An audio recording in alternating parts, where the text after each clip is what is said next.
tajuk kita pada pagi ini iaitu Rahmat Ramadan. Ini kerana ada satu hadis Nabi menyebutkan Ramadan itu awwaluhu rahmat. Awalnya itu adalah rahmat, ya. Jadi kalau kita lihat Ramadan ini banyak rahmat Allah. Rahmatnya apa makna rahmatnya? Ada sahabat saya PU rahmatnya. Makna rahmat ni secara ringkasnya ialah kasih sayang. Rahmat ni bahasa Arab, ya. Daripada bahasa Arab yang mana perkataan asalnya rahimah. Rahimah ni maknanya ialah kasih sayang, ya. Berbuat baik sesama manusia. That's why kita panggil silaturahim, ya. Silaturahim tu, silah tu maksudnya hubungan, rahim itu kasih sayang, hubungan kasih sayang, ya. Ataupun kalau kita sebut silaturahim, hubungan kekeluargaan, ya. Sebab rahim tu sebagai ulama kata rahim daripada satu rahim ibu. Jadi maknanya kalau pakcik kita, makcik kita, adik-beradik itu ialah hubungan kekeluargaan. Itulah dinamakan silaturahim. Ini kata-kata eratkan silaturahim, eratkan hubungan kekeluargaan. Tapi kalau kita kata bukan adik-beradik, tak ada pertalian darah, dia tak panggil silaturahim, bukan. Dia panggil ukhuwah Islamiyah, ha? Tapi ada sebagian ulama kata sama je, baik ahli keluarga ataupun yang tidak ada tali darah apa pun, masih kita panggil silaturahim juga, ya? Baik, kita dalam tempoh sejam, kan? Jadi saya sebenarnya kalau ada soalan boleh tanyalah, ya? Soalan apa-apa sajalah, ya? Kalau saya cakap soalan takut yang lain semua, ya, bosan pula, kan? Jadi kalau ada soalan boleh tanya, ya, insyaAllah. Baik. Allahumma salli ala Muhammad. Kita tengok, ya, rahmat. Rahmat tadi kita kata ialah kasih sayang Allah. Tapi sebelum saya nak sebut tentang rahmat ni, kita nak timbul satu persoalan. Kita berpuasa matlamatnya apa? Takwa, kan? Ya, ini yang Allah Ta'ala sebut dalam Al-Quran. A'udzubillahi minasyaitanirrajim. Ya ayyuhalladzina amanu kutiba alaikumusiyam. Kutiba alaikumusiyam kama kutiba alal ladzina min qablikum la'allakum tattaqun. La'allakum tattaqun maknanya supaya kamu bertakwa. Jadi persoalan dia, kenapa kita nak kena takwa? Okey, takwa ni maknanya apa? Takutkan Allah SWT. Takwa ni Sayyidina Ali dia memberi maksud takwa itu dengan 4 perkara. Yang pertama, al-khawfu minal jalil, takut pada Allah. Yang kedua, wal amalu bit tanzil, beramal dengan Al-Quran. Yang ketiga, waridha bil qalil, redha dengan apa yang Allah bagi walaupun sedikit. Ya? Orang bertakwa dia bukan tengok pada banyak ataupun sikit, dia tengok ialah pada kecukupan, ya? Itu sifat orang bertakwa. Kemudian yang keempat, orang bertakwa kata Sayyidina Ali, wal isti'adad li yaumir rahim, sentiasa mempersiapkan diri dia untuk bertemu dengan Allah di hari akhirat kelak. Jadi itu 4 indikator orang bertakwa menurut Sayyidina Ali, ya? Jadi kalau kita takut pada Allah, tengok berapa persen takut kita pada Allah, ya? Kemudian berapa persen kita beramal dengan Quran, ya? Makin banyak beramal, maksudnya tinggilah ketakwaan. Kalau tidak beramal, jadi masing-masing tahulah berapa peratus kita nak bagi tahap amalan kita beramal dengan Quran. Yang ketiga, berapa peratus kita nak bagi markah pada diri kita tentang rezeki kesyukuran kita pada Allah. Sebab ada orang dia dapat banyak tak cukup, ada orang dapat sikit pun cukup. Isu dia bukan banyak sikit, isu dia cukup tak cukup, ya? Macam saya pernah pergi umrah itu hari, saya bawa seorang jemaah ni, dia suami lah, isteri tak ikut. Isteri dia tolong hantar pergi ke airport dia. Jadi dia orang yang Masya Allah lah, dia ada company besar, Lepas tu dia pergi umrah dekat tanah suci Mekah, dia menangis hamba Allah ni. Ya. Jadi saya tengok mata dia merah, saya tanya dia, kenapa tuan? Dia kata dia pun, saya sedih ni Ustaz. Kenapa? Dia pun tunjuk handphone daripada saya. Ya. Dia tunjuk handphone, saya pun terkejut. Isteri dia minta cerai dekat tanah suci Mekah. Allah, inna lillahi wa inna ilaihi raji'un. Kata kenapa dia kan? Dia kata, dia tanya soalan pada saya. Saya nak tanya soalan pada Ustaz. Kalau saya bagi, saya ni, dia kata saya bagi rumah, saya bagi duit kereta, saya bayar, ya, semua dari segi nafkah zahir tu, makan minum, pakaian, tempat tinggal ni, itu selesai, tak ada masalah, ya, bahkan lebih daripada cukup. Kemudian keperluan dia semua saya penuhi, dan saya bagi dekat isteri saya sebulan 5,000 duit belanja sendirilah, pakai sendiri. You nak buat apa, you buat lah. Yang lain-lain kereta apa semua, duit minyak semua saya tanggung lah. 5,000 tu you nak buat apa, buat lah. Tapi dia kata tak cukup 5,000 bang. Jadi kerana saya tak nak bagi lebih, itu dia nak minta cerai.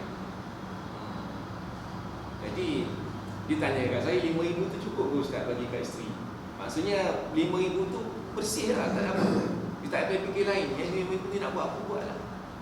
Saya kata itu pada saya lebih cukup tu kan. Takkan tiap hari nak makan kambing kan? Takkan tiap hari nak beli emas kan? Jadi pada saya cukup betul kan. Sebenarnya dia kata bukan saya tak boleh bagi lebih. Saya boleh nak bagi 10,000, 20,000 boleh. Tapi saya tahu kalau saya bagi banyak pun tak cukup-cukup juga. Sebab dulu waktu kami susah dulu katanya. Saya dulu susah, eloknya isteri saya dengan saya. Tak apa bang, kita sabar bang, esok ada rezeki. Elok lah. Lepas tu saya mula bisnes, makin menjadi alhamdulillah saya bagi 1,000, alhamdulillah syukur. Makin lama saya nampak perubahan. Makin lama makin tak cukup, makin tak cukup. Jadi sekarang dia kata, sekarang ni kenapa dulu cukup, sekarang tak cukup? Itu yang kita risau tu, berapa markah takwa kita nak bagi pada tahap kesyukuran tadi. Sebab ada orang tak cukup. Tak ada orang dia sikit tapi dia cukup kan. Pernah tengok orang macam tu. Saya pun dah tengok orang tu. Sikit je tapi Masya Allah lebih daripada cukup lagi. Ada satu keluarga saya jumpa, duduk di rumah setingkat, bukan setingkat, rumah flat kan. Keluarga asnaf zakat. Anak 8 orang lelaki kecil-kecil semua. Ya? Bila saya ziarah di hari raya, ini cerita lama dah, tapi saya nampak, saya mengikuti perkembangan keluarga ni sampai sekarang ni. Saya ingat lagi waktu anak dia kecil-kecil ni, waktu dia masih susah. Saya datang ziarah rumah dia hari raya. Dia bagi duit raya kat saya. Terbalik kan. Patutnya kita bagi duit raya kat dia. Ini dia bagi duit raya kat kita. Saya dapat, isteri saya dapat, mak saya pun dapat juga. Terus saya bawa mak saya yang dapat juga. Saya kata apa bagi duit raya ni, tak payah lah. Lepas tu dia tanya soalan dekat saya, Ustaz berapa orang anak saudara? Saya kata anak buah saya ada ramai, dekat 40 orang. Saya kata nak buat apa? Rupanya bila nak balik tu, dia bagi saya satu bungkus plastik. Saya kata apa dalam ni? Saya tengok banyak ampau dalam tu. Ada 40 lebih kurang ampau. Rupanya dia tanya anak buah berapa orang. Dia nak bagi duit raya ke anak buah saya. 40 orang. Walaupun dalam tu ada RM1, RM2, tapi nak cerita, dia masih berniat untuk memberi. Maksudnya cukup lah. Sepatutnya kita, saya pun tak pernah fikir untuk problem ni. Tapi dia, keluarga asnaf yang menerima bantuan zakat pun boleh fikir untuk memberi lagi. Tapi saya nampak anak dia 8 orang tu boleh kata dah 2-3 orang pergi Mesir, dah 2-3 orang dah hafaz Quran. Lepas ada seorang tu dah kahwin, dapat menantu pun Al-Hafizah juga. Anak dia walaupun duduk di kawasan sekitar rumah flat, kalau kata rumah flat tak bagus kan, tapi mudah nak terjebak dengan dia lah. Kadang-kadang dia orang tak selesa duduk rumah, dia orang pergi kawan-kawan, tapi anak-anak dia okey. Ya? Jadi saya nampak, tak tahulah apa rahsia dia kan, tapi salah satu rahsia dia sentiasa rasa cukup. Dan alhamdulillah ini kereta dia pun dah tukar kereta baru dah. Walaupun waktu PKP tu saya pun macam mana kan, dia kata alhamdulillah dia suami dia kerja bengkel motor. Dia kata alhamdulillah walaupun PKP ya banyak orang tu motor repair motor kan. Kata rezeki lah. Baik. Tu nak kata yang ketiga tadi kecukupan. Okay. Yang keempat sentiasa mempersiapkan diri. Maksudnya every day, setiap hari kena upgrade diri. Hari ni lebih baik daripada semalam, ataupun paling kurang hari ni dengan semalam sama. Kalau teruk lagi, itu masalah. Ya, habis kat situ cerita tentang takwa. Persoalan yang keduanya, kenapa kita nak kena ada takwa tu? Sebabnya takwa tu dia begini ya. Kita orang Islam, atas orang Islam orang beriman. Atas orang beriman orang bertakwa. Orang bertakwa pasti dia Islam, pasti dia iman. Ya? Orang Islam belum tentu dia beriman. Orang beriman pasti dia Muslim. Ada punya dia boleh kan? Kalau bertakwa pasti dia mukmin, pasti dia Muslim. Kalau mukmin, insya-Allah dia mencapai takwa. Tapi kalau di Islam saja, mungkin lambat sikit nak capai takwa. Sebab takwa ni level iman yang tinggi lah.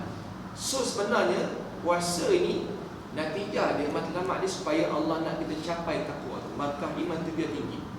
Memang betul apa kalau kita perasan Ramadan ni, kalau ada alat boleh mengukur iman kita, sebenarnya semua iman tengah naik ni. Semua tengah naik iman. Sebab satu-satunya ibadah yang Allah tak suruh buat apa-apa. Kalau buat solat, kita kena perform kan?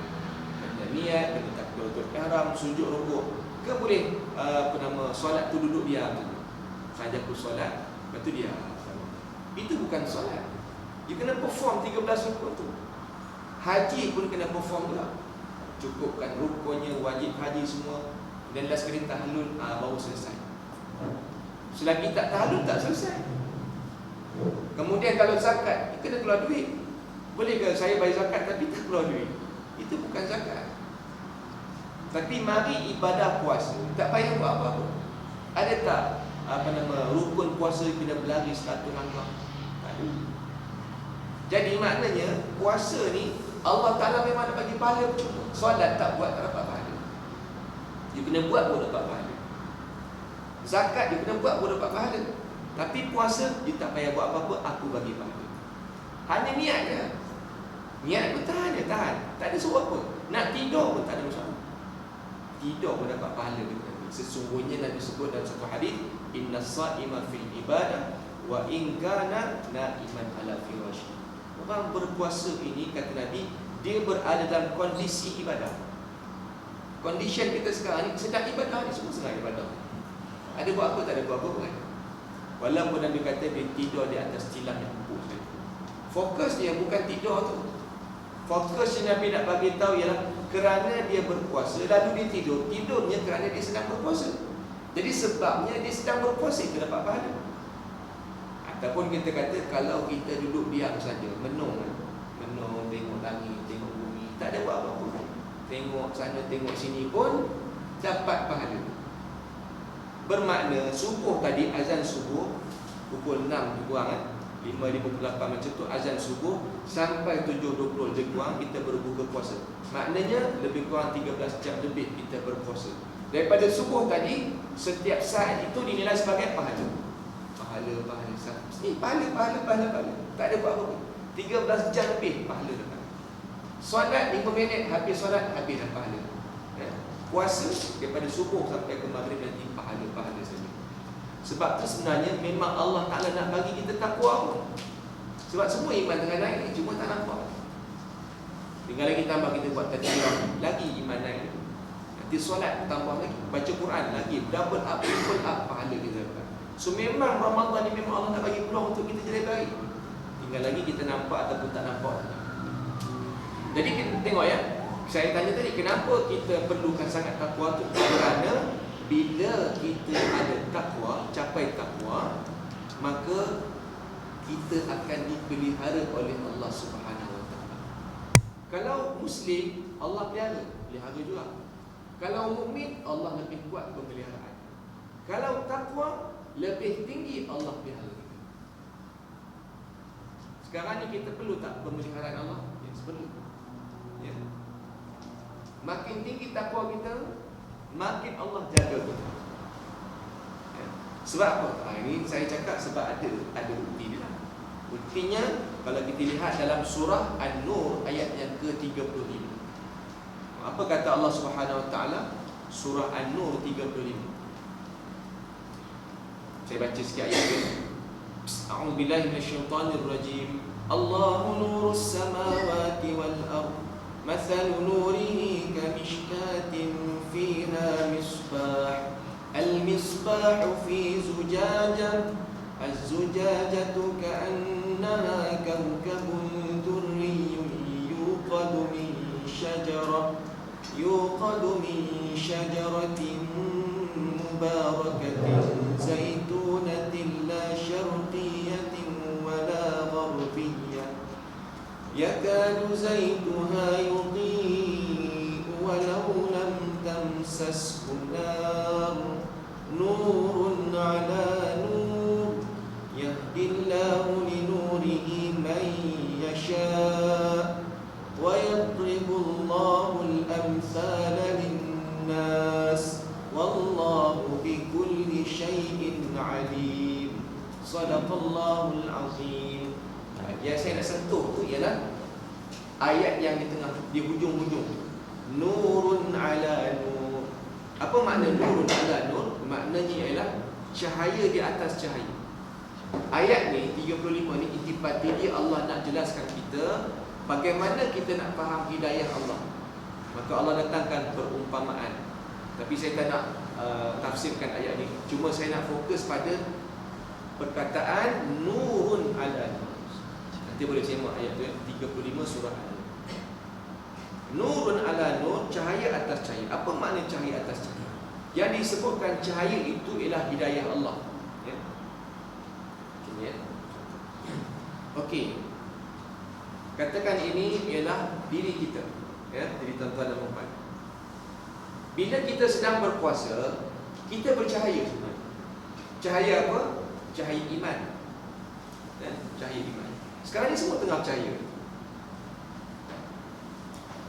Jadi bila kita baca Quran pula, makin bercahaya.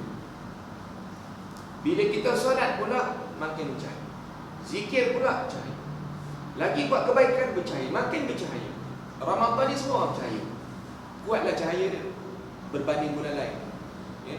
So sekarang ni kita bercahaya kerana cahaya iman. Makin banyak ibadah, makin kebaikan kita, makin bercahaya kita.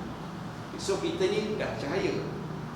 Kemudian ini adalah cahaya satu lagi. Cahaya apa? Cahaya hidayah. Ya. Ini cahaya hidayah Allah. Ini cahaya iman. Ya. Sekarang ni kita cahaya iman, ini cahaya hidayah Allah. Sekarang ni keadaannya macam mana? Macam kita duduk di atas cahaya hidayah Allah. Kita ni cahaya, duduk atas cahaya. Macam ni lah nak faham. Cahaya atas cahaya. Kalau macam ni keadaannya, sahabat sekalian, okey ke tak okey? Okey, okey sangat kan? Okey sangat. Sebab apa? Sebab selamatlah. Kita duduk di atas cahaya. Pergi mana-mana pun kita masih duduk di atas cahaya kan.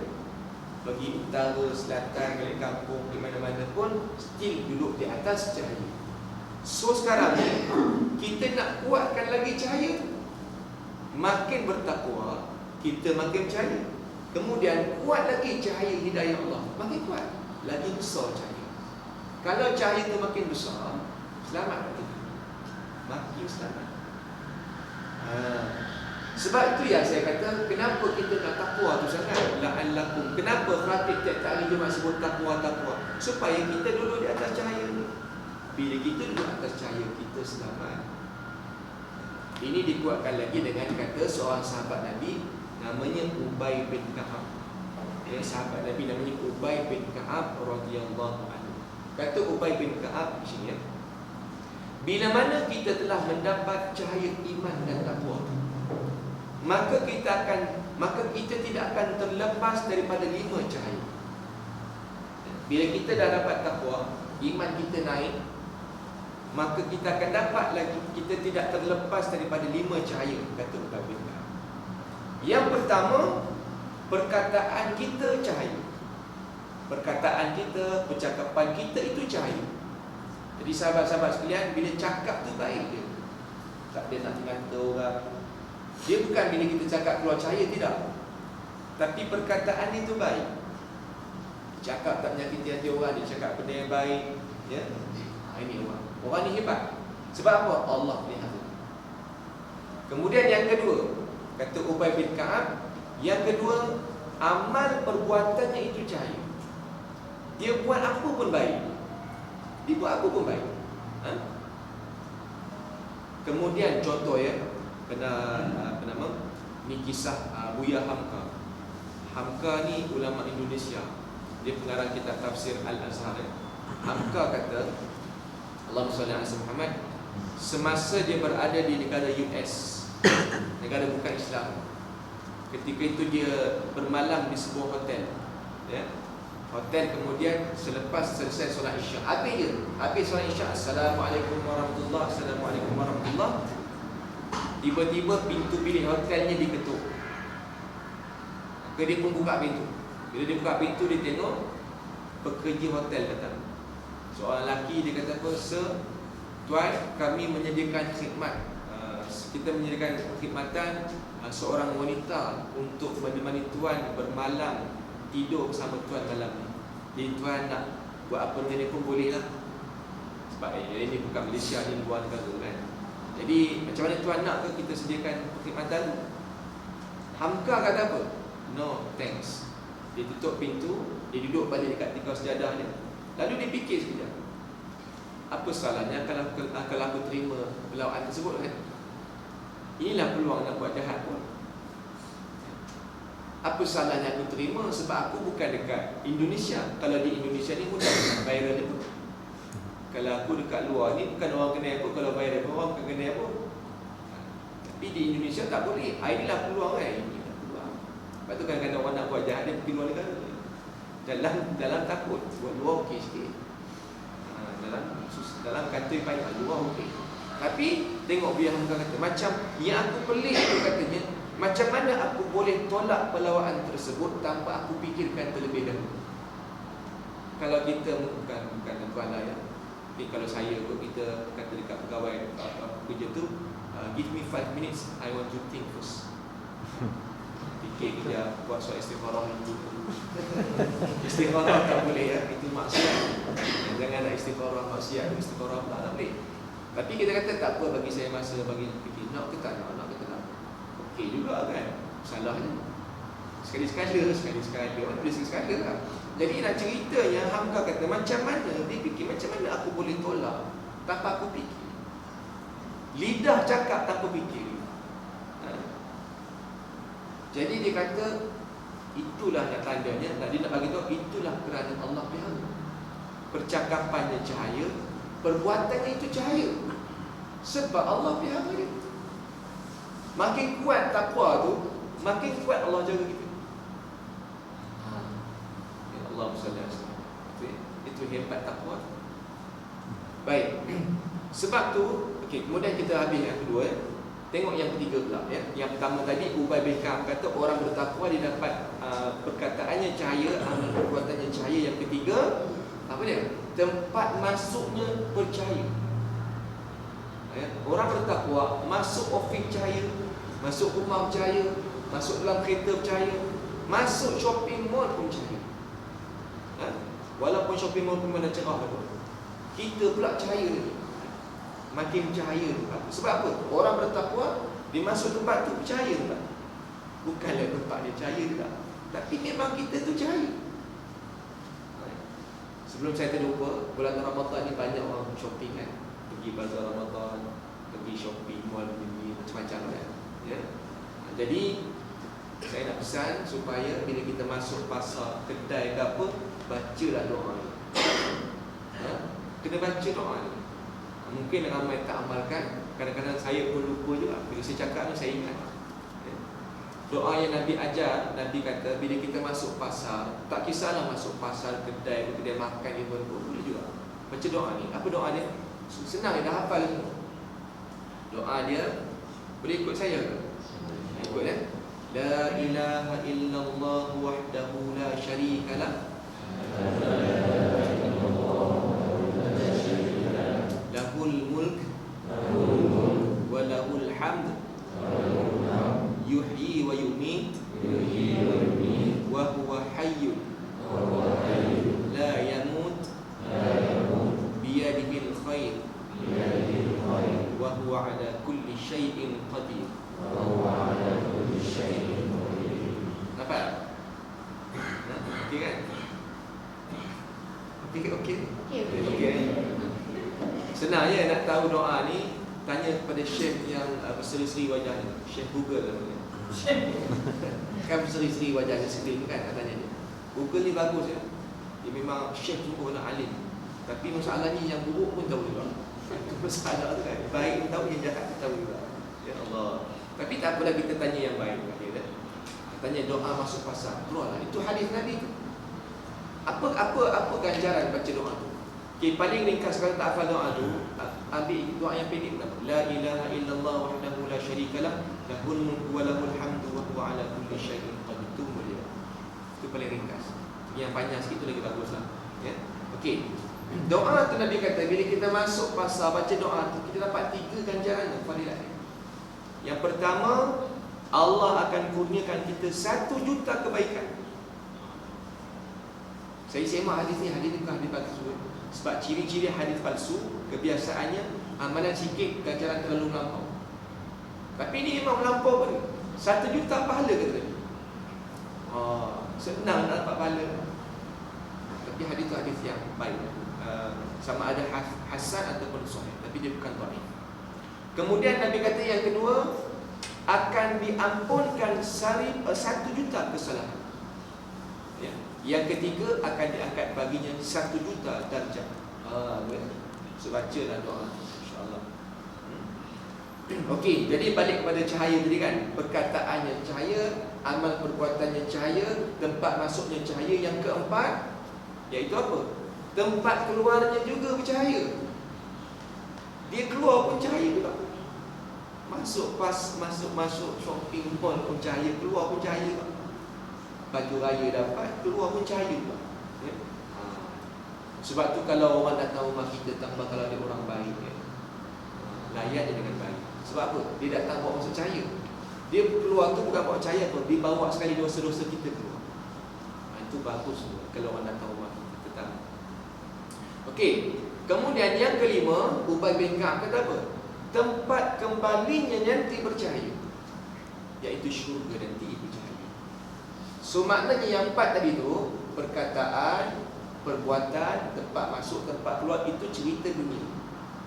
Tempat kembali esok akhirat. So makna kata dunia pun cahaya, akhirat pun cahaya. Dunia pun Allah pelihara, akhirat pun Allah pelihara. Sebab apa? Sebab dia nur, ada nur tadi. Nampak tak? Jadi tuan-tuan dan puan sekalian, sebab tu sekarang ni ceritanya ialah diri kita. Jangan cerita orang lain. Jangan cerita tempat.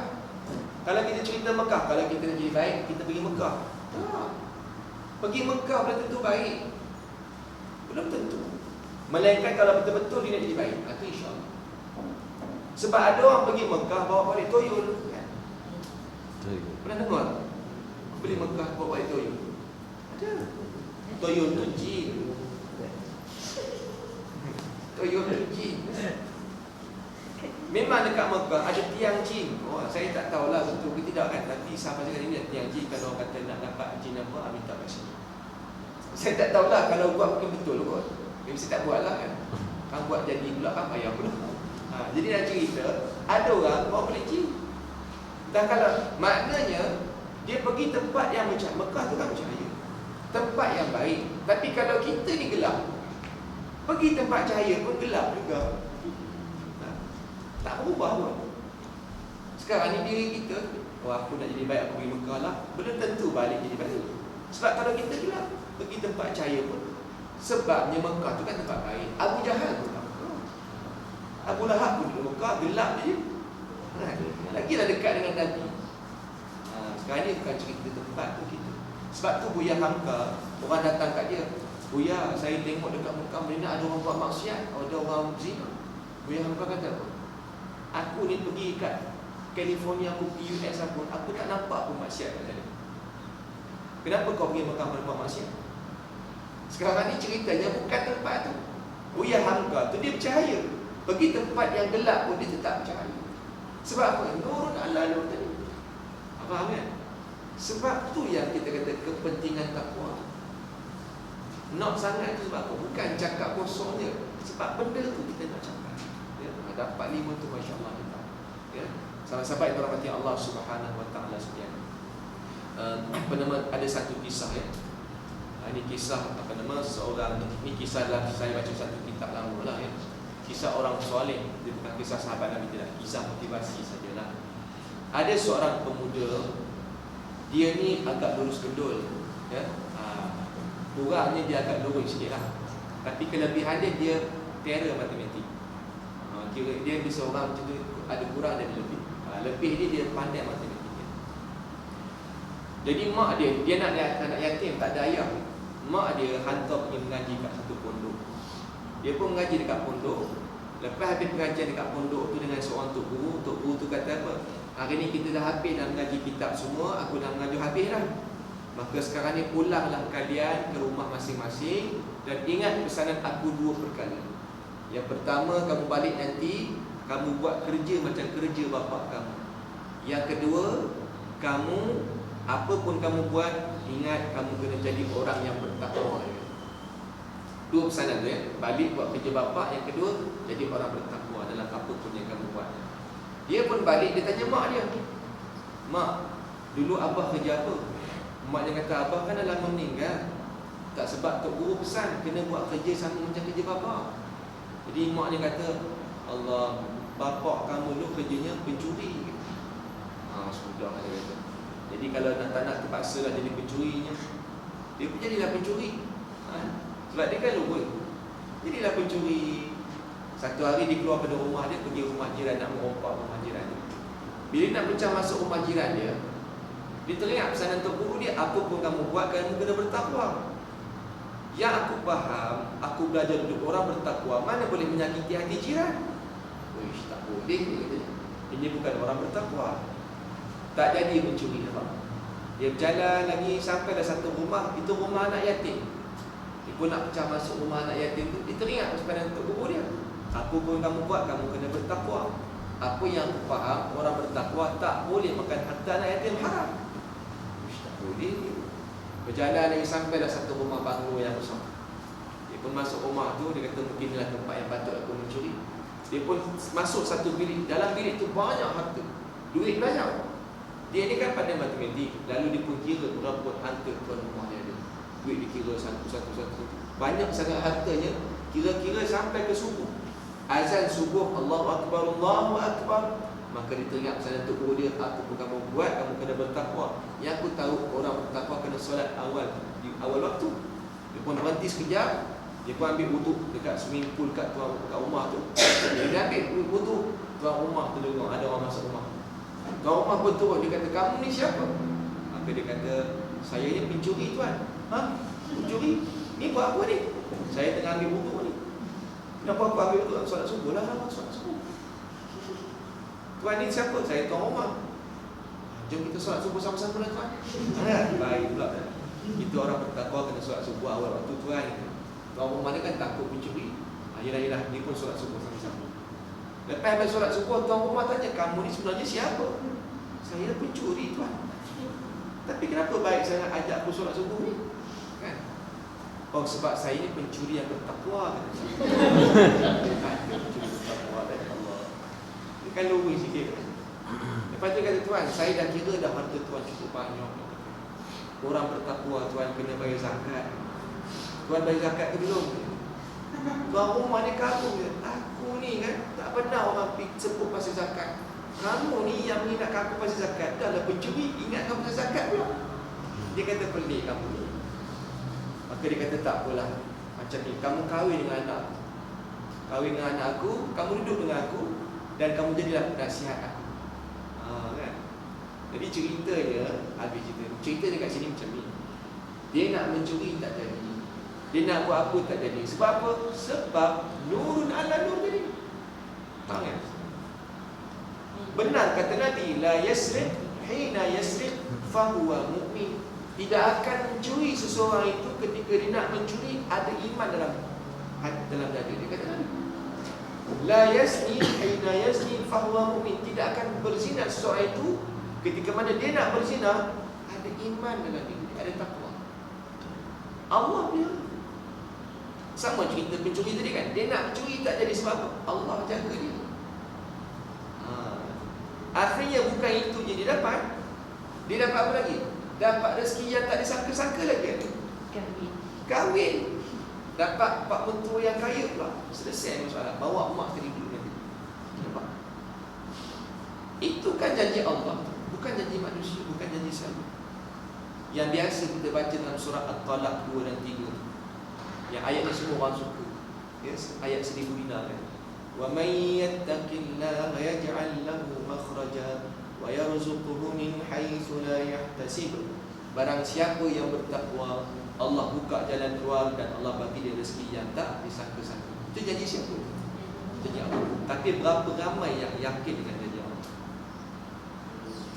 So kalau kita nak rezeki tak disangka-sangka, capai takwa tu.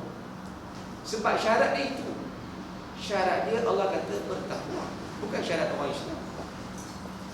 Capai takwa, insya-Allah kita tak payah risau, Allah buka rezeki.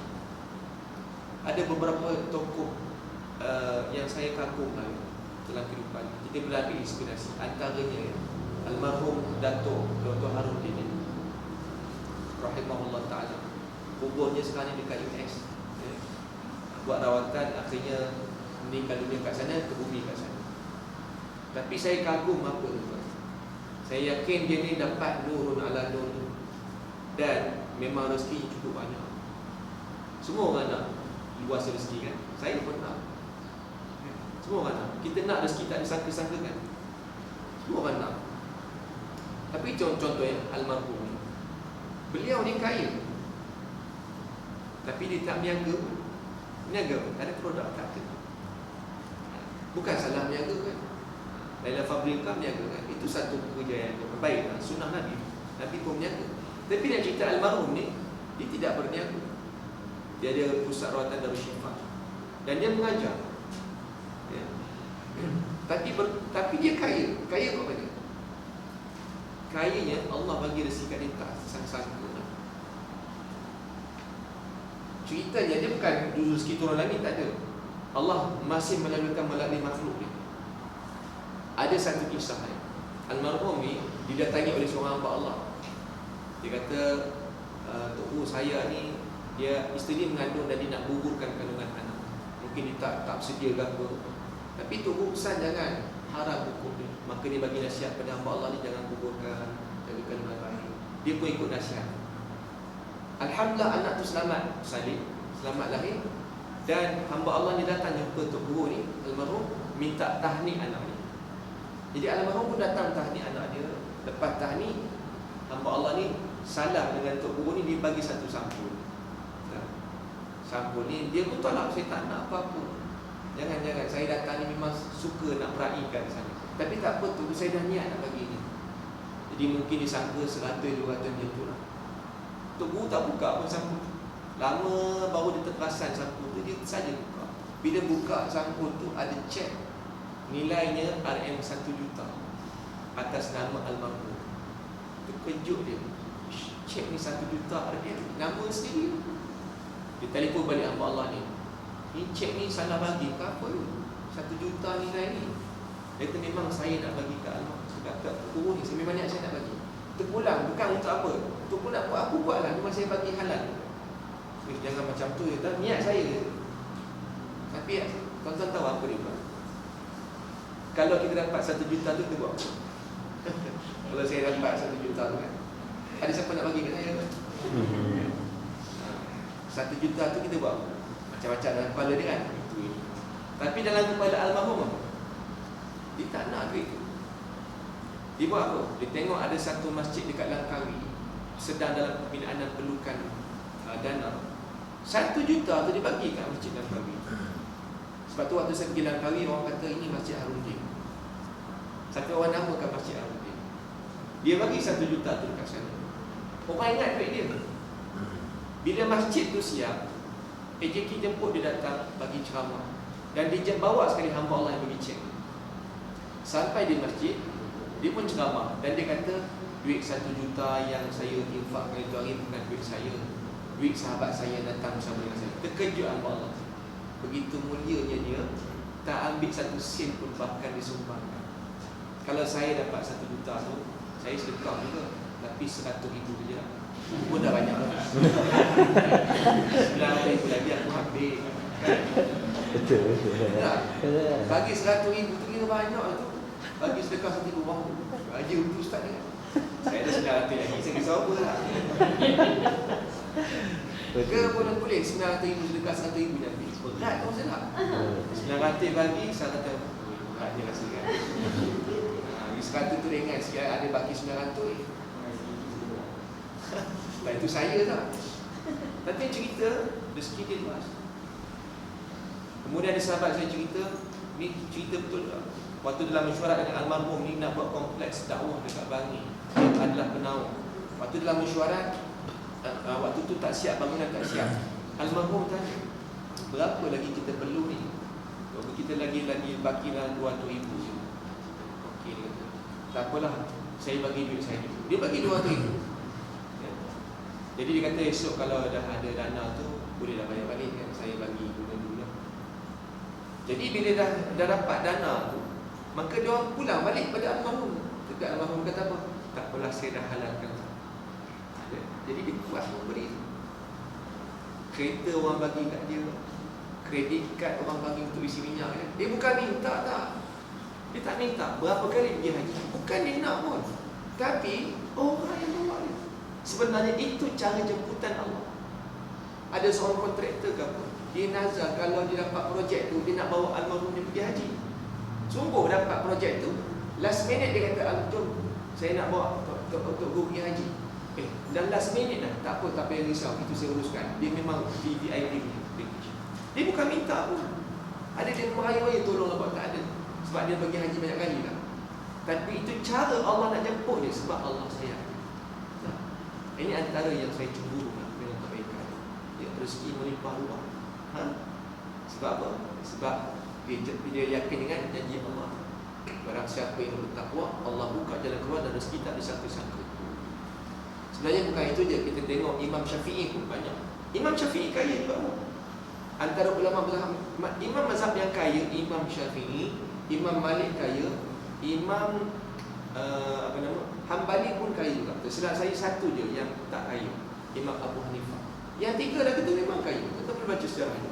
Kaya bukan niaga. Imam Syafi'i pun bukan niaga, tapi Masya Allah rezeki datang. Sebab tu saya tengok, saya kata tu guru saya, kalau kita cari dunia, ya, kalau kita cari dunia sampai cari dunia memang penat. Sampai setahap kita akan penat. Dan bila kita cari dunia dan kita lupakan akhirat, kita akan penat. Tapi kalau cari dunia untuk akhirat, dia kata, jangan risau, dunia akan datang bergolek-golek tanpa diminta. Dia datang, kita yang penat cari. Sekarang ni banyak orang penat cari kan. Jadi kalau orang bertakwa, dia tak penat cari, dunia penat cari dia. Itulah kehebatan takwa. Sahabat-sahabat yang dirahmati Allah Subhanahu Wa Taala, ada soalan sekarang? Kita sampai berapa? Hari kita boleh lewat sikit. 10 boleh? Ya. Tak ada soalan ya? Okay. Sebenarnya itu bukan dengar. Kan sebab tajuknya Rahmat Ramadan kan. Itu cerita takwa tu. Ringkasnya Rahmat Ramadan ni, rahmat ni ialah kasih sayang ya. Kasih sayang. Allah ni lebih sayang pada kita berbanding kita sayang pada Allah. Betul. Betul. Sebenarnya Allah lebih sayangkan kita berbanding kita sayangkan Allah. Apa bukti? Bila kita baca surah Al-Fatihah, ayat pertama Al-Quran apa? Bismillahirrahmanirrahim. Itu ayat pertama. Ayat pertama surah Al-Fatihah, Bismillahirrahmanirrahim. Pernah tak kita fikir kenapa Allah memulakan ayat itu dengan Bismillahirrahmanirrahim? Kenapa dia letak kat situ kalimat Ar-Rahman Ar-Rahim? Kenapa tidak Bismillahil Karim, Bismillahil Jalil? Itu kan juga nama Allah, sifat Allah 99 kan? Boleh tak kita letak, kita baca Bismillahil Aziz? Boleh tak? Salah ke tak salah? Tak salah. Tapi tidak disaran macam tu. Bila sebut bismillah mesti ar-Rahman ar-Rahim. Cuma dalam bab penyembelihan saja bismillahirrahmanirrahim. Yang lain-lain nak buat kerja apa? Bismillahirrahmanirrahim. Sedangkan boleh saja kita sebut bismillahil-karim, bismillahil-alim, tapi tidak dianjurkan begitu. Kenapa Allah Ta'ala meletakkan kalimat ar-Rahman ar-Rahim? Sebabnya kata ulama, kerana sifat yang paling dekat dengan hamba ialah sifat Rahman Rahim. Rahman Rahim ni ialah asalnya perkataan rahmah. Ya. Rahman ni ada buat kita ni. Tak ada. Dia ada. Okey, kan kita kata Rahman Rahim. Okey. Asal perkataan Ar-Rahman Ar-Rahim asal dia ialah rahmah. Rahmah tadi jadi Rahman, rahmah tadi jadi Rahim. Ada beza tak? Ada beza. Okey, pokok dia rahmah tu ialah kasih sayang secara umum. Rahman, kasih sayang Allah kepada semua umat manusia, makhluk, baik orang Islam, kafir, kafir dan sebagainya, sama Allah bagi, sama rata. Sebab tu jangan pelik kenapa dia tak solat tapi dia berjaya. Sebab Allah tu kan Rahman, Allah tu pemurah. Kenapa dia orang kafir tapi dia menjaga menjadi, aku menjaga tak menjadi? Sebab apa? Allah tu kan Rahman. Kenapa orang tu dia zina tapi makan kenyang? Sebab Allah tu Rahman. Satu lagi Rahim. Rahim itu kata ulama, dia khusus untuk orang yang beriman dan bertakwa sahaja. Dia akan dapat akhirat syurga. Orang kafir tadi tak dapat syurga, orang beriman dia dapat syurga. Itu beza Rahman dan Rahim secara umum. Tapi bila kita sebut tentang rahmat Allah ni, Buya Hamka dalam tafsirnya Al-Azhar menceritakan, nak bagi kita faham bagaimana kasih sayang Allah pada kita. Kalau kita nak faham, dan sebelum tu Nabi ada sebut dalam satu hadis, sesungguhnya Allah ada 100 rahmat, ya? Allah itu ada 100 rahmat. 99 rahmat Allah simpan, Allah tahan dekat akhirat syurga dia. 99 kita tak dapat lagi. Hanya Allah turunkan ke dunia ini satu saja rahmat. Yang satu itulah kita berkongsi kasih sayang sesama manusia. Sebenarnya kita sayang suami, yang dah kahwin sayang suami, sayang. Sayang isteri, sayang. Sayang itu 1% je lah, bukan banyak pun. 1% pun dah rasa hebat. Sayang anak, sayang cucu, sayang opah, sayang mak, tu semua 1% je, tak banyak. 9, bayangkan 99 belum lagi tu, satu je. Itu pun dah cukup kuat dah Allah bagi pada kita. Sebab tu manusia kalau tak dapat 1% ni, hidup dia akan rosak. Sebab tu sifat yang paling manusia nak ialah sifat kasih sayang Allah. Hamka kata, macam mana kita nak faham erti rahmat Allah? Dia kata seperti seorang isteri yang nak bersalin. Isteri nak beranak, macam mana keadaan isteri yang beranak? Saya tak pernah rasa lagi lah. Ada siapa yang pernah bersalin kan? Macam mana rasa? Isteri pasti mukanya berkerut kan? Menahan kesakitan. Ke senyum? Senyum. Senyum nak beranak ni lain macam kan? Mesti mukanya berkerut, sakit. Macam mana keadaan suami pun? Ke hulu ke hilir kan? Risaunya lah, hidup kematian anakku ni. Risau kan? Ketakutan, cemas dan sebagainya. Kemudian bila mana isteri tu selamat bersalin, dengar tangisan anak, muek, maka macam mana muka si isteri tu? Kerut lagi ke? Tak. Pasal apa? Kerut dia dah beranak ni. Mesti dia senyum kan? Senyum. Doktor kata, puan dia letak anak tu akan dada isteri ni. Maka isteri pun peluk. Perasaan apa perasaan kata? Gembira kan? Gembira. Dan ketika itu sakit tak? Waktu tu tak sakit. Hilang sakit. Doktor jahit, saya pernah tanya isteri saya, waktu doktor jahit tu tak sakit? Tak sakit. Kenapa tak sakit? Kenapa tak sakit kan? Jahit tu kan tak sakit, tak rasa apa-apa lah. Sebab apa? Gembira mengatasi kesakitan. Kegembiraan mengatasi kesakitan. Lepas tu baru sakit dah lama. Jadi Hamka kata itulah rahmat Allah yang Allah campak dalam dada seorang ibu, rasa kegembiraan yang teramat sangat. Tambah kalau hadinya kahwin lama tak dapat anak, dan kalau tengok dapat anak, lagilah tak tahu nak cakap macam mana. Macam mana keadaan suami? Suami tadi tersenyum, menangis kegembiraan, perasaan gembira yang tak tergambar. Itulah rahmat Allah. Nak rasa itulah apa tu?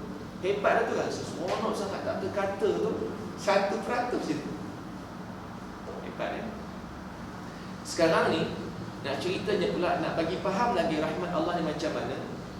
Kata seorang ulama, Imam Ar-Razi, dia bawa kisah yang disebut dalam kitab Mafatihul Ghaib. Ini kisah tentang Allah yang sifatnya pemurah penyayang, sifat rahmat Allah. Dia kata macam ni. Ada, ini kisah wali Allah namanya Zunnun Al-Misri. Zunnun Al-Misri tinggal dekat Mesir. Satu hari Zunnun Al-Misri pergi ke Sungai Nil. Dalam perjalanan ke Sungai Nil, dia nampak ada seekor kalajengking. Kalajengking ni pergi ke Sungai Nil. Sampai di Sungai Nil, kalajengking ni buat apa? Dia jumpa katak. Katak ni kawan dia.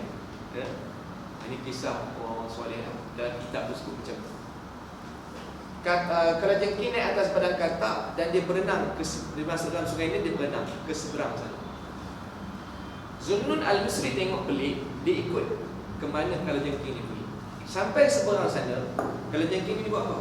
Dia naik atas darat dan dia berlari-lari ke arah sebatang pokok yang ada di sebelah sana. Zunnun melihat di bawah pokok tu ada seorang lelaki yang sedang tidur, dan di sebelah lelaki ni ada botol arak. Dia sedang mabuk sampai dia tertidur. Bermakna dia sedang bermaksiat pada Allah. Dia tengok kalajengking dia pergi kat lelaki ni, barangkali dia nak sengat lelaki ni, mungkin Allah marah kat dia. Lebih mengejutkan lagi sahabat-sahabat sekalian, sebelah lelaki yang sedang tidur ni tadi, ada seekor ular yang datang nak patuk ni. Kata, ya Allah, matilah dia ni, kena patuk dengan ular, kena sengat dengan matanya. Mungkin Allah marah kat dia, Allah marah sangat itu. Apa yang berlaku? Seterusnya, dia tengok kalajengking dia pergi dekat lelaki ni, dia buat apa? Dia bukan pergi sengat lelaki ni, dia pergi ke arah ular yang nak patuk lelaki tu. And then both of them are fighting between each other. Dua-dua tu bertarung, ular dengan ular kalajengking berlawan. Siapa menang selesai? A jawapannya ular, B kalajengking. B ya? A pun B. Susah soalan ni kan. Jawapannya ialah C. Tak ada dalam skema jawapan Itu yang susah soalan. Jawapannya dua-dua mati. Ular tu mati, kalajengking pun mati akhirnya. Laki ni bukan perasan pun. Dia tak perasan. Sebelah dia tu ular dengan kalajengking berlawan mati. Dia tak tahu, dia tidur lena dia. Zunnun pun kejut laki. Bangun. Hamba Allah ni buka-buka mata dia, tengok ada ular dengan kalajengking sebelah dia. Melompat dia lari. Mestilah melompat kan, kalau kita pun melompat juga. Kalau isteri kita kejut kita, bang, tengok dia letak ular mainan, melompat saya tu kan? Jangan silsilah ular pendek umur pula lah. Itu kalau ular mainan, ular betul, jangan buat pasal. Jadi dia pun terkejut, dia lari. Zunnun kata, nanti tak payah lari, ular tu dah mati dah. Semangat dia kata, apa yang berlaku ni sampai ular sebelah aku ni. Dia pun ceritalah daripada apa yang dia dapat daripada awal hingga ke akhirnya. Maka menangislah lelaki yang mabuk ni tadi. Dia kata apa? Aku ni yang sedang berdosa dengan Tuhan, Tuhan sayangkan aku. Dihantarnya binatang itu untuk menyelamatkan aku. Akhirnya binatang yang nak selamatkan aku itu, dia yang mati. Aku masih hidup. Sedangkan aku yang sepatutnya mati, bukan dia yang mati. Jadi nak bagi tahu apa? Inilah dia rahmat Allah, yang mana jarang-jarang kita perasan. Itu saya tanya tadi. Sebenarnya Allah lebih ingat kita berbanding kita ingat Allah. Siapa yang pagi tadi datang ke office Naila Fabrika ni, dalam perjalanan kita selamat sampai. Selamat sampai tu sebab apa? Sebab rahmat Allah. Allah selamatkan kita sampai. Kita bukan perasan benda tu, yang kita tahu selamat sampai. Esok balik kampung nak raya, kita makan lemang ketupat, selamat sampai perjalanan ke Kelantan 13 jam, 24 jam, so sedia lah kan? Jadi perjalanan selamat tu, kita perasan tak selama 24 jam perjalanan tu Allah pelihara kita.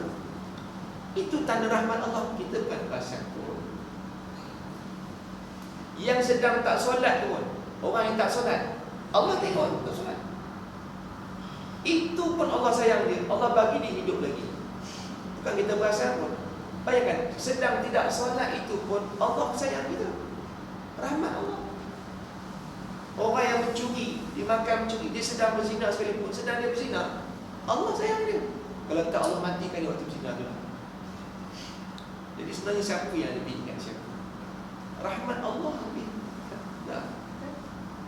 Kita tidur malam tadi, apakah kita perasan ada binatang datang nak sengat kita, tapi dia tak jadi sengat. Sebab Allah sayang kita. Kita tahu kita bangun okey je. Yang kita tahu seronok je. Padahal keseronokan tu di dalamnya ada rahmat Allah. Kita tak perasan benda tu. Sebenarnya kita yang jauh dari Tuhan, Allah dekatkan kita. Maka benarlah firman Allah dalam surah Al-Baqarah 186, wa idza sa'alaka ibadi anni fa inni qarib. Apabila hamba-Ku bertanya tentang aku, wahai Muhammad, sesungguhnya aku dekat dengan mereka. Sebenarnya Allah sangat dekat dengan kita. Kita yang selalu jauh dari Tuhan kita. Ya? Tuhan, dosaku menggunung tinggi, tapi rahmat-Mu melangit luas. Harga selautan syukurku hanyalah setitis nikmat-Mu di bumi. Tuhan, selangkah ku rapat padamu, 1000 langkah Kau rapat padaku. Selebihnya bila yang original Raihan. Tapi ini bagus kan? Tuhan, Tuhan rahmat kan? Kan dia kata rahmat. Rahmat Allah kan melangit ni. Kita selangkah rapat pada Allah, itu pun hadis juga kan. Selangkah kita rapat pada Allah, 1000 langkah Allah dekat dengan kita. Jadi sekarang ni banyaklah di bulan Ramadan ni untuk kita kenal Tuhan kita, cintakan Tuhan kita, kerana Dia sangat dekat dengan kita. Jangan kita pandang mereka yang sentiasa melihat apa yang dia ada. Kalau kita tengok apa yang kita tak ada, memang tak cukup-cukup. Bukan kata tak boleh. Kita tengok orang untuk ambil semangat, tapi jangan lupa untuk kita tengok apa yang kita ada. Apa yang kita ada ialah dalam diri kita. Aku ada mata, aku ada tangan, ada kaki. Tengok kereta Lamborghini kan, contoh. Ada siapa pakai Lamborghini? Ada banyak. Saya pun alhamdulillah direzekikan beli Lamborghini sebiji yang mainan. Mainan juga. Ya? Saya suka Lambo sebab apa ni orang Perak buat, orang Lambo kan. Nanti pergi Lambo tak nampak pula kereta tu. Ada yang klik tu. Tak ada hilang. Lamborghini. Baik, Lambo tu mahal kan, 2 juta, 3 juta harga. Okey, sebenarnya kereta tu tidak mahal. Kereta tu tak mahal kan, cuma belum mampu beli je. Kereta tak mahal mana. Tapi sebenarnya yang mahal tu ialah tuan mempunyai kereta. Sebab yang mempunyai kereta tu manusia. Berapa nilai manusia berbanding dengan kereta? Manusia tu dia ada mata, dia boleh melihat jalan raya. Bayangkan kalau tak ada mata, macam mana bawa kereta Lamborghini tu? Berapa nilai mata dia? Lebih mahal daripada 2 juta, tak terkira. Ya? Dia ada tangan pegang steering kereta. Kan? Berapa nilai tangan kita? Dia ada kaki tekan pedal minyak. Dan dia ada jantung yang berjalan. Berapa nilai jantung kita? Kan? Tak ada, tak ternilai. Kalau boleh dijual beli, ramai orang beli jantung. Yang kaya-kaya tu kan, bilioner tu. Berapa juta bilion saya boleh beli. Tapi masalah tak ada beli. Tu Ustaz Ismail kamu kata Pak Almarhum, bila kita berjalan dia berjalan, bila kita berlari dia berjalan, bila kita tidur dia berjalan, bila dia berhenti kita yang jalan. Apa dia jantung kan? Jantung jangan buat pesan dia berhenti, kita yang jalan. Sebab tu tengok ya, kita ni adalah bilioner, semuanya kaya. Kaya accept diri sendiri tu kaya. Ada jantung tu berapa ni? Rumah juta-juta tak ada apa pun. Jantung kita lagi berharga daripada rumah. Berapa harga jantung? Sebab tu Allah Ta'ala sebut orang yang bersyukur ialah orang yang sentiasa melihat dalam diri. Kita tak salah dengan luar, tapi jangan sampai kita lupa apa yang kita ada. Wallahu ta'ala, mungkin cukup pada tu, ada 10 lebih hari. Minta maaf atas saya terlebih itu, insyaAllah. Ada soalan ke tak ada? Tak ada, kita berhenti kot ya. Ini pun kerja wajib juga ya. Jadi minta maaf atas kekurangan dan kesilapan saya untuk kesalahan bahasa. Yang baik pada Allah, yang lemah atas kekurangan diri saya sendiri. Aku liqauli hadza wa astaghfirullahal azim li wa lakum. Billahi hidayah wal taufiq. Assalamualaikum warahmatullahi wabarakatuh. Bismillahirrahmanirrahim. Alhamdulillah wassalatu wassalamu ala rasulil amin wa ala alihi washabbihi ajma'in. Allahumma faqihna fid din wa 'allimna at-ta'wil. Ya muqallibal qulub, tsabbit qulubana ala dinika wa ala ta'atik. Allahumma ja'al jam'ana hadza jam'an marhuma wa tafarruqana min ba'dihi tafarruqan ma'suma. Ya Allah, jadikan himpunan majlis kami pada pagi ini himpunan yang diberkati, dan perpisahan kami selepas ini perpisahan yang sentiasa dalam pemeliharaan-Mu ya Allah. Ya Allah, jika ada di kalangan kami yang sakit, sembuhkan. Jika ada di kalangan kami dalam kesusahan, Kau senangkan. Jika ada di kalangan kami ada hajat, ya Allah, Kau kabulkanlah ya Allah.